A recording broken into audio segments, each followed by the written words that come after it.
Pressão alta pode causar deficiência? Ou será que pessoas com deficiência podem ter pressão alta? Vamos desvendar esse mistério hoje? Então, vem com a gente até o final.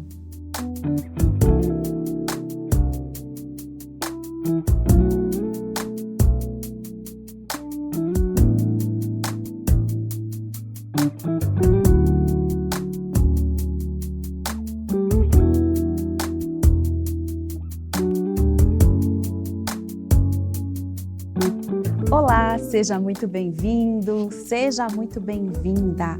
Você está no Inclusão Entrevista. Esse aqui é um programa da Secretaria de Inclusão junto com a TV Viva Promessa. Ele acontece de 15 em 15 dias, às quartas-feiras, às 21 horas. Gravou? Então, quarta-feira, de 15 em 15 dias, a gente tem um encontro aqui para falar sobre todos os temas que circundam aí as pessoas com deficiência e você é o nosso convidado especial. Aliás, eu não sei se tem alguma coisa nesse programa que não é especial, mas coloca aí no comentário qual que é a sua opinião sobre isso. E também aproveita para curtir, para compartilhar e nos ajudar a espalhar essa mensagem de amor, de inclusão, de informação para muitas mais pessoas, certo?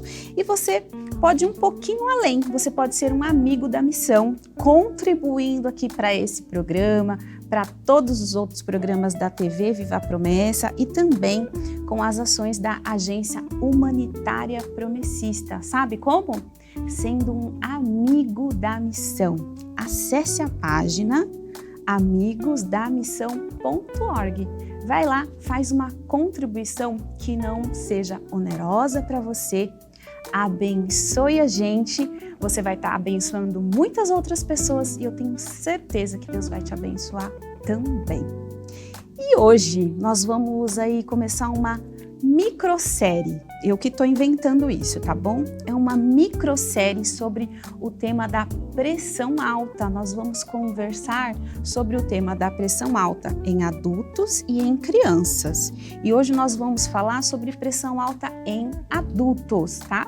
E a nossa convidada, adivinha? Ela é uma convidada especial também.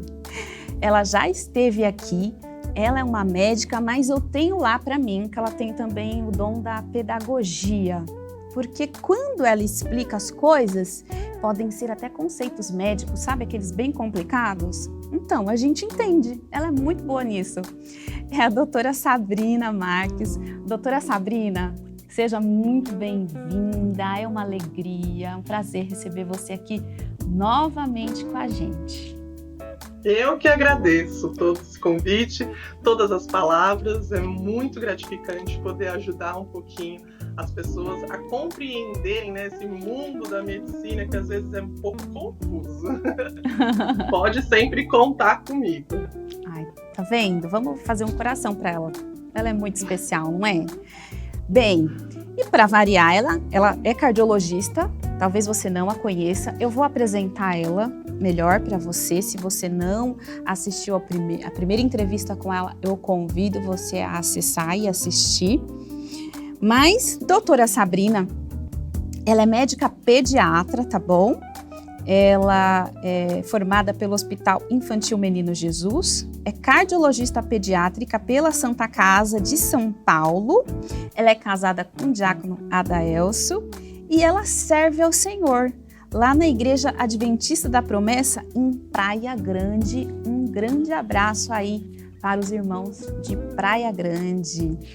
Bem, doutora Sabrina, para a gente começar essa conversa, esse bate-papo de hoje, explica para a gente o que é a pressão arterial sistêmica.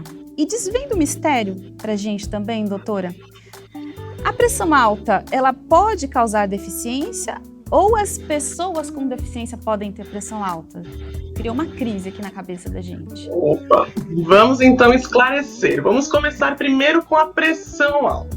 Antes de falar em si o que é a pressão alta, eu vou explicar o que é a pressão arterial, porque Isso causa um pouquinho de dúvida, né? Então a gente tem lá no nosso organismo vários vasos, tem o coração, e o sangue, ele precisa fluir ali, né, para levar oxigênio, a nutrição, tudo direitinho para todas as partes do corpo, né? Até lá no dedinho do pé. E o que acontece, gente? O sangue precisa chegar até lá. Como que chega? Né? O sangue, ele não é uma pessoa que consegue andar, né? Mas ele é como se fosse um carro. Quando um carro está na rodovia, como que o carro anda? Ele anda porque ele tem um motor, né? O motor faz ele funcionar, ele andar. E aí no nosso organismo, Deus criou o coração. O coração é como se fosse o motor do nosso corpo, né? Ele é como se fosse uma bomba. Então ele bate, dando a força para o sangue fluir por todo o corpo. Então o sangue, ele sai ali do coração com uma pressão.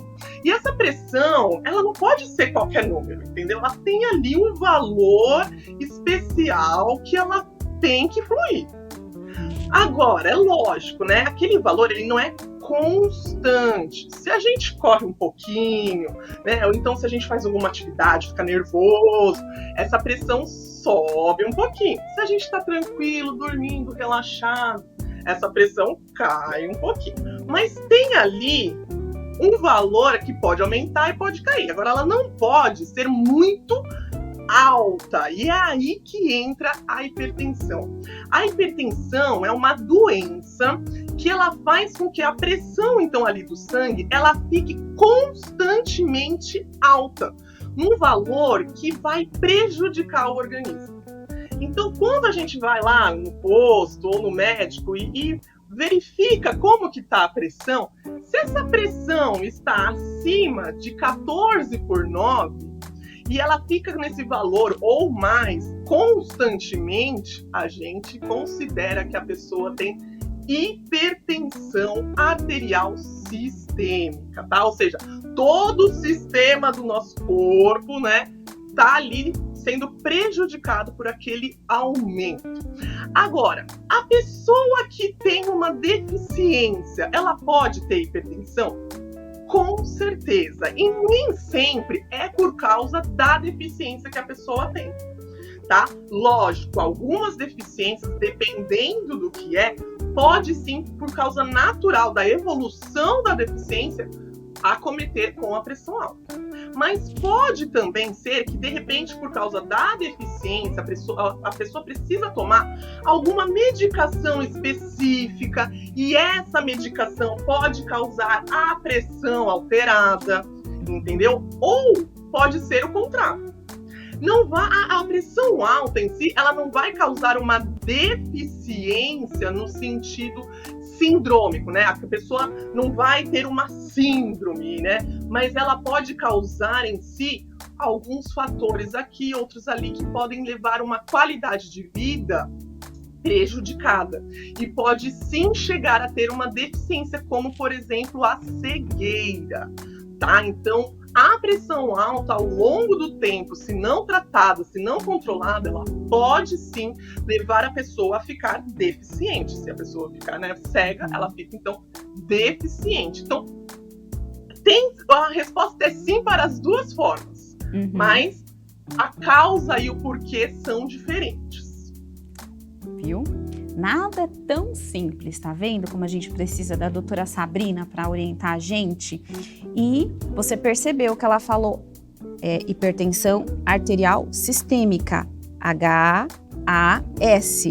Porque às vezes a gente vê a sigla e não sabe o que é. Então, se você já viu a sigla aí no encaminhamento que o médico fez, em algum papelzinho que escreveu, ou se você vir agora, você já sabe que HAS é hipertensão arterial sistêmica, que quer dizer pressão alta. E que ao longo do tempo, né, se não tratar direito, enfim, ela pode sim levar alguma deficiência, enfim, como a doutora Sabrina falou. Então, doutora, quais são os sintomas, né, da pressão alta? E como que é feito o diagnóstico? Aí a gente entra já no momento crítico, porque assim, a pressão alta, ela é silenciosa e esse é o maior problema dela. Tem muita gente que tem hipertensão e não sabe. Por quê? Porque não sente nada. E muitas pessoas, né? Eu não vou falar o pessoal da nossa igreja, porque eu tenho certeza que isso não acontece, né? Mas pessoas por aí não se cuidam, não vão ao médico pelo menos uma vez por ano, ou seja, não faz aquele check-up, né? Então estão andando por aí com a pressão alterada sem saber. Por quê? Porque ela é uma doença silenciosa. Não dói, não arde, não sangra, você leva a vida tudo bem e ela tá lá. E quando ela tá lá, ela tá fazendo mal para o nosso organismo. Esse é o problema. E aí, quando surgem os sintomas, aí é um problema sério. Por quê? Porque quando surge é porque provavelmente você já tá tendo a complicação da pressão alta. Então, quando começa, de repente, a não enxergar direito, a ter dor no peito, a ter muita dor de cabeça, um dos principais sintomas é a dor de cabeça. Às vezes o paciente fala assim, nossa, parece que a minha cabeça vai sair do meu corpo, de tão forte que eu tô sentindo essa dor de cabeça. É a pressão alta que tá agindo ali. Mas quando ela já tá dando sintoma, é que já está causando algum problema mais específico no nosso corpo, tá? E aí, o diagnóstico não é tão simples quanto a gente parece, né? Acha, então eu vou ali na farmácia, vou verificar a minha pressão, deu alterada, eu tenho hipertensão? Não, não é assim. Lembra que eu falei agora há pouco que a nossa pressão às vezes sobe um pouquinho, desce um pouquinho, dependendo do que a gente está fazendo no dia? Então imagina que você está naquele dia, um dia raro também, né? Que você está correndo lá, tem um monte de coisa para fazer, está correndo, faz coisa aqui, faz coisa ali. Aí de repente você passa na frente da farmácia e fala, vou verificar minha pressão. Você acha que a sua pressão vai estar dentro do normal esperado? Você estava correndo, preocupado, nervoso? Provavelmente não, né? Então, quando a gente vai fazer o diagnóstico da hipertensão, a gente não pode ficar só com um valor. O ideal é que tenha pelo menos 3 vezes em momentos e dias diferentes. Aí sim a gente pode falar, opa, pode ser que tenha. Por que pode ser que tenha? Porque também vai depender onde que você verificou. Algumas pessoas ficam tão nervosas quando vão ao médico que a pressão sempre dá alterada. Verdade. Mas em casa não dá. Então é importante medir também em locais diferentes. Então eu sempre falo assim, bom, a gente vai medir aqui na consulta, depois quando chegar em casa, tem o aparelho, mede lá também, amanhã mede na farmácia, né? No outro dia vai de novo em outro horário, né? Então você mediu de manhã, mede à tarde, e aí traz um resuminho dos resultados. E aí sim, com aquele resuminho a gente vai conseguir ver, não, a pressão tá ficando constantemente alterada. E é aí que a gente pode então dar o diagnóstico com mais precisão. Gente, dica importantíssima essa. Então, não adianta brigar com o marido e medir a pressão, né? Porque vai estar alta. Não adianta você passar um estresse no serviço e medir a pressão. Vai estar alta, entende, né? A gente precisa aí de 3 medidas diferentes, em momentos diferentes, para ter essa ideia. Tá vendo como esse programa é importante? Quantas dicas valiosas? Vale muito a pena você compartilhar. Compartilha aí no grupo da sua família, com seus amigos, sabe? Aquele pessoal que precisa ouvir. Compartilha. Até mesmo, Juliana, deixa eu só complementar. Quando a gente vai verificar a pressão da pessoa, a gente até fala assim, ó, fica aí sentado um pouquinho, relaxa. Na hora que vai verificar, descruza as pernas, fica com a perna já alcançando o chão, tem o braço, não pode ficar lá embaixo ou lá em cima, tem que ficar na altura do coração, o manguito não pode apertar muito, sabe? Então tem toda uma sequência, às vezes a gente até fala, tomou café agora ou agora há pouco, né? Então é importante não ter fumado, não podia tomar café ou qualquer outra bebida energética ou chocolate, Porque tudo isso pode levar a um resultado falso. E aí a gente vai começar a achar, tem pressão alta. E às vezes nem tem. Às vezes não é isso, né? E doutora, então, como que é feito esse diagnóstico, então, doutora? Então a gente vai verificar, né, em 3 momentos diferentes, em dias diferentes, e a gente vai comparar. Lógico que se a gente está pensando em si, que o paciente tem aquele medo do médico, né? Ou então que não está conseguindo verificar da forma correta, a gente pode até solicitar outros exames. Existe um exame que chama MAPA.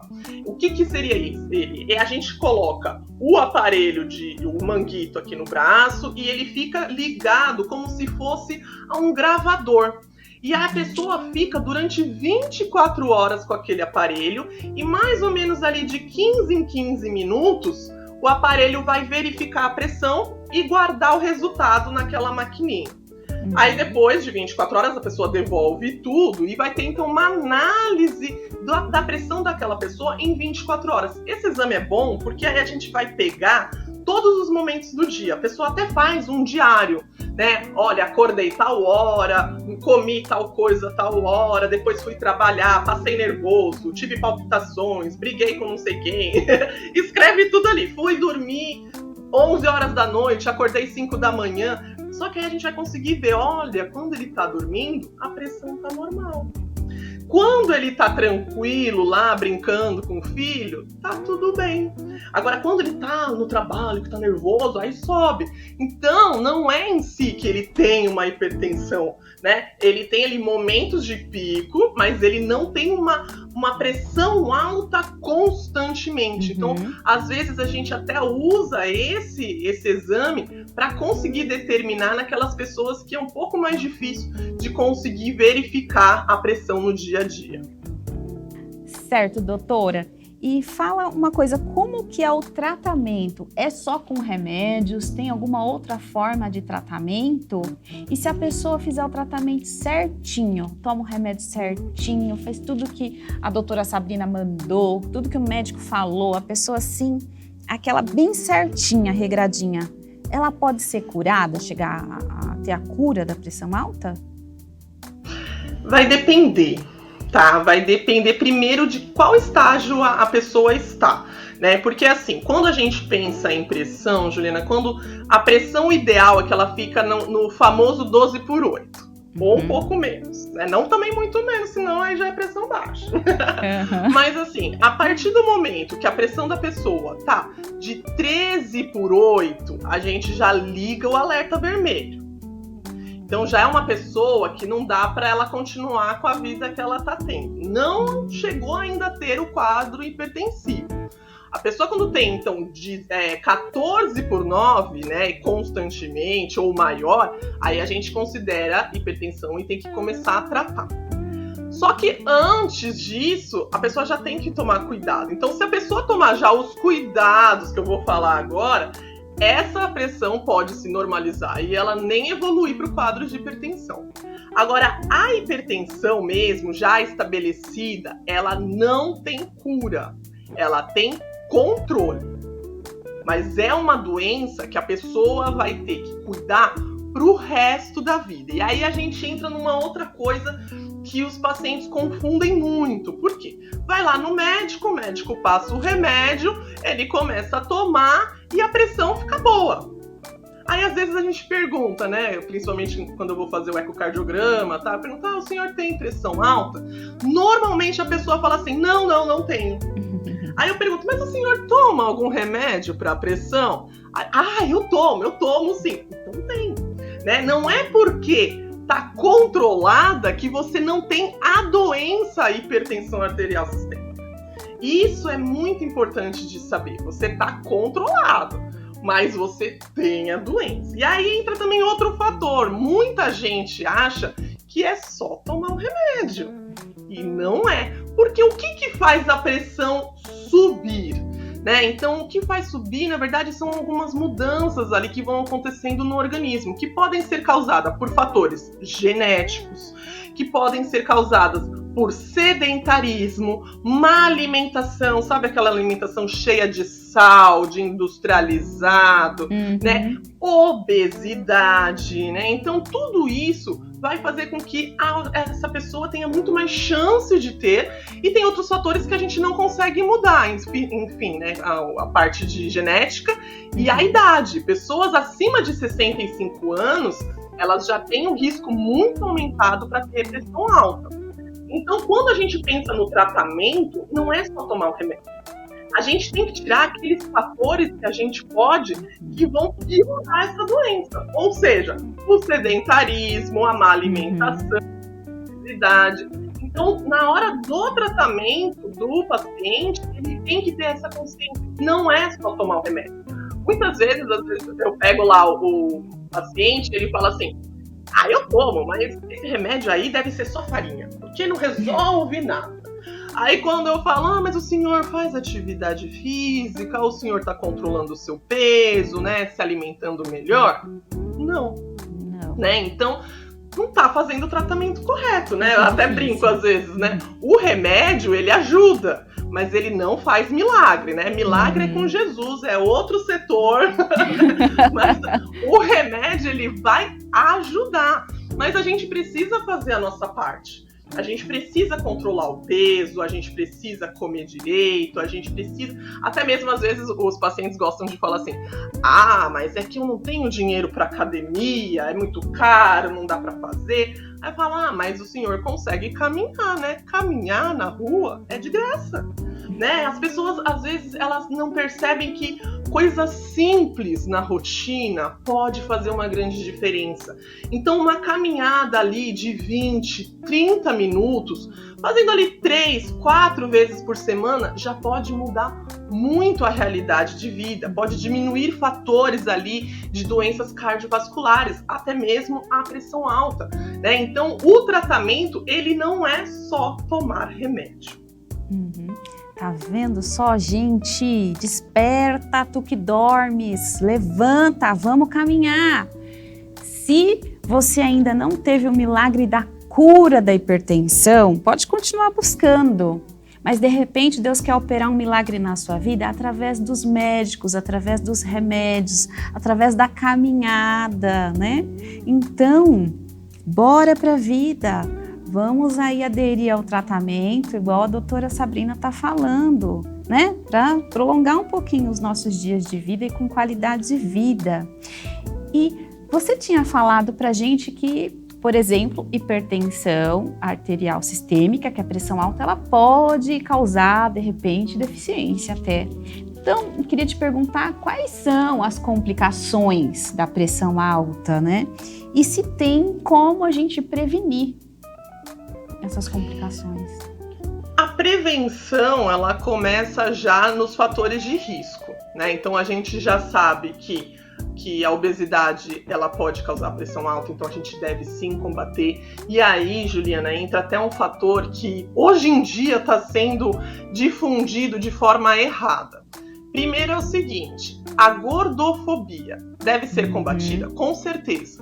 Né? Nós temos que tratar bem as pessoas, isso é bíblico, né? Nós temos que amar o próximo, nós temos que ajudar o próximo, mas a gente ser contra a gordofobia é diferente de ser contra a obesidade, porque a obesidade, ela deve sim ser combatida, porque a obesidade é uma doença.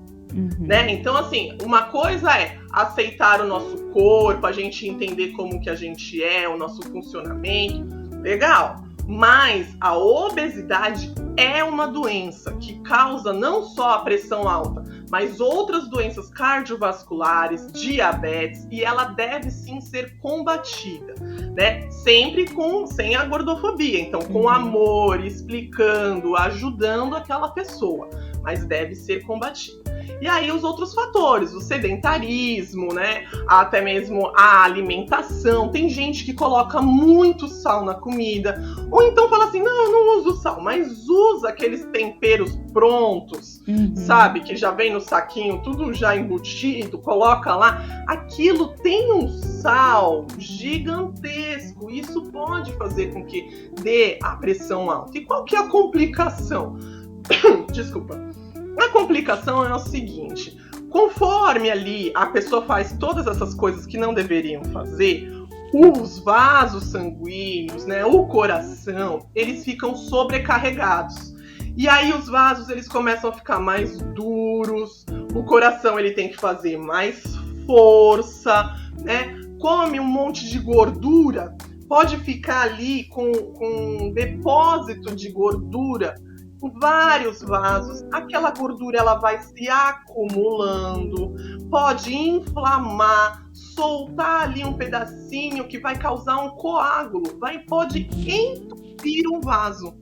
Na hora que entope, vai depender de onde entope que vai causar a complicação. Então, se entope ali dentro de um vaso do coração, vai causar um infarto. Se entupir dentro da cabeça, causa o AVC. Entupiu na perna, a trombose. Entupiu em algum local dentro dos pulmões, tromboembolismo pulmonar. Então você está entendendo? Entupiu ali dentro de algum vasinho no olho, a cegueira. Então, gente, depende de tudo como vai acontecer, e a complicação ela pode ocorrer sim. É lógico que não vai ser do dia para a noite, né? Não é assim, hoje eu tenho pressão alta, amanhã deu tudo isso. Quando acontece isso, é porque provavelmente essa pessoa já tinha pressão alterada há muito tempo e não sabia, não tinha os sintomas nenhum, e aí quando deu sintomas era complicação, e aí acabou dando um fim assim triste, né? Porque aí traz as limitações, né? Traz que não consegue se mexer, ou então que não consegue ter uma vida mais com a qualidade que tinha. Puxa, você percebeu por que é pressão arterial sistêmica? Né? O sistêmica, porque ela tá em todo o corpo. Você viu que a doutora falou? Que a complicação pode aparecer na cabeça, no pulmão, no olho, no coração. Depende do lugar onde vai se apresentar lá a complicação no vaso sanguíneo. Olha só que importante a gente entender essa informação. E o que a gente faz com ela? Oxente, a gente faz o que a gente deve fazer. A gente tem que parar de fazer o que a gente não deve fazer e começar a fazer o que a gente deve fazer. Por exemplo, mudar a alimentação, começar a preparar os nossos temperos para o dia a dia é bastante importante. Então vamos pilar um alho, colocar um pouquinho de sal, vamos diminuir esse monte de aginomoto, esse monte de tempero pronto, né? Que é muito cheio de sal. Cuidado com esses miojos da vida, vamos andar, vamos tomar o nosso remédio, vamos cuidar do nosso corpo, que é templo do Espírito Santo, né? E quando Jesus voltar, ele vai ser transformado. Então, vamos cuidar desse corpo, né? Você aí que de repente não é da igreja, cuide da sua saúde também, tá? Esse é um convite para todos nós.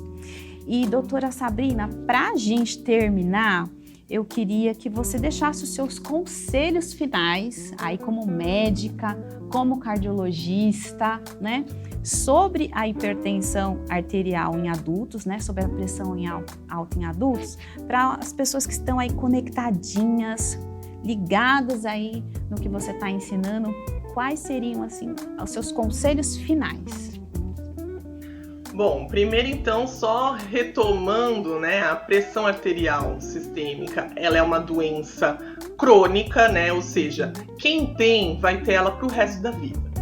Só que o que eu queria deixar de mensagem é que ela não é o fim da vida, né? Ela é algo que você vai ter que conviver, e você pode escolher conviver bem ou mal com ela. Eu vejo muitos pacientes que acabam tendo muita dificuldade no tratamento, principalmente por causa das medicações. Não aceitam, né? Nunca tomei medicamento na vida e agora eu tenho que tomar, e agora eu vou ter que tomar mais de um medicamento. Ou então tem paciente até que fica disputando quantos comprimidos tomam, né? Você toma quanto? Eu tomo 15. Ah, nossa, porque tem da pressão, tem da diabetes, tem da não sei o quê. Verdade. Né? Então, a gente não tem que olhar a quantidade, a gente tem que olhar que ainda bem que existe medicação.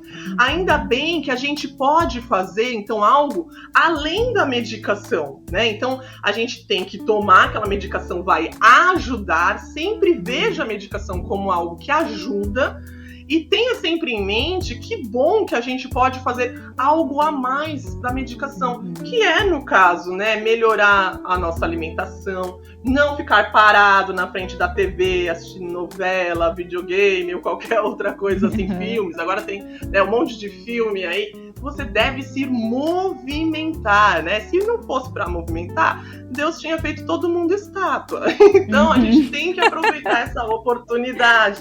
A gente tem que cuidar do nosso corpo, né? Assim como a Juliana falou, né? O nosso corpo é templo do Espírito. Deus deu pra gente cuidar. Você tá cuidando do seu corpo, né? Eu tenho até um chefe que ele fala assim: você cuida do seu carro, não cuida? Não leva na concessionária? Não troca o pneu? Quando foi a última vez que você foi ao médico? Quando foi a última vez que você fez ali a sua revisão? Né? Muitas pessoas cuidam tanto do carro, cuidam tanto do filho e esquecem delas. E a gente não pode esquecer, porque Deus lembra da gente, mas a gente também tem que lembrar de nós mesmos, né? Nossa, verdade. Essa doutora Sabrina, ela é arretada. Você viu só? Se fosse pra gente ficar parado, Deus tinha feito todo mundo estátua. E não é verdade. Ele nos fez desde o início para o movimento, né? Para se mexer, para trabalhar, para fazer. Então, vamos lá, vamos movimentar, vamos ouvir os conselhos da doutora, que foram excelentes conselhos. O remédio, ele te ajuda, ele não vai fazer tudo, mas ele te ajuda. Olha, ele é um ajudador. Então, vamos olhar com bons olhos e vamos nos cuidar. Doutora Sabrina, muito obrigada. Obrigada aí pelo seu tempo. Obrigada por nos ensinar aí de uma forma tão didática, né, que a gente consegue entender com essa linguagem gostosa, leve, mas muito relevante, muito importante. Que Deus continue te abençoando, abençoando sua vida, né, abençoando o seu trabalho, com muita sorte de bênção, viu? Muito obrigada e a gente espera ver você aqui outra vez.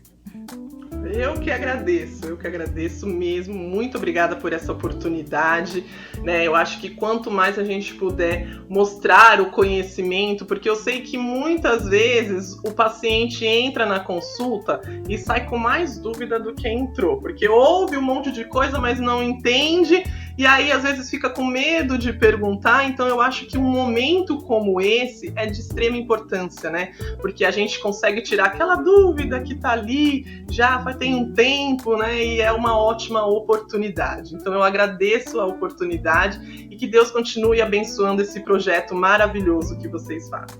Muito obrigada. E a nossa gratidão a você também. Você que ficou com a gente aí, focado, conectado, ligadinha até agora.